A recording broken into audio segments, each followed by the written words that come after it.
না জামাই বাবু, এগুলো ঠিক না, আমি কিন্তু দিদিকে বলে দেবো। এই কি হচ্ছে এসব?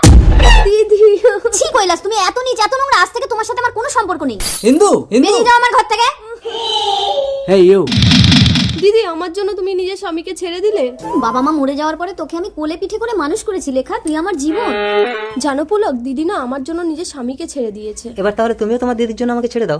ও কথা বলো না পুলক, তুমি আমার জীবন। জীবন যদি, তাহলে আমাকে বিয়ে করছো না কেন? ঠিক আছে চলো, দিদিকে বলে রাজি করি, আজকেই তোমাকে বিয়ে করব। চলো আমি রেডি। দিদি, এর নাম পুলক, তোমার যদি পছন্দ হয়। লেখা, তোর পছন্দই আমার পছন্দ, তুই যাকে বিয়ে করতে বলবি আমি তাকেই বিয়ে করবো, তবে ওই কৈলাসকে কিন্তু আমি ঘরে ঢুকতে দেবো না। লেখা, পুলক, তুমি যদি আমাকে সত্যিই ভালোবাসো, আমার দিব্যি আমার দিদিকে তুমি বিয়ে করো।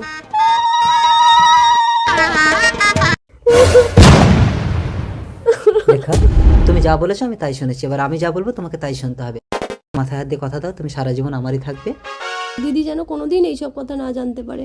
বাহ, দিদি তুমি আমাকে ক্ষমা করে দাও। তুই এত নিচ এত নোংরা লেখা, তোর জন্য আমি প্রথম স্বামীকে ছেড়ে দিয়েছি। লেখা নোংরা না, আমরা দুজন দুজনকে ভালোবাসি। তুই আমাকে খুশি করার জন্য নিজের ভালোবাসাকে আমার হাতে তুলে দিলি। তুমি পুলককে নিয়ে থাকো দিদি, আমি এই বাড়ি ছেড়ে চলে যাচ্ছি। না লেখা, তুই পুলককে নিয়ে থাক, আমি বাড়ি ছেড়ে চলে যাচ্ছি। তুমি কোথায় যাবে দিদি? আমার বাড়ি। কৈলাস।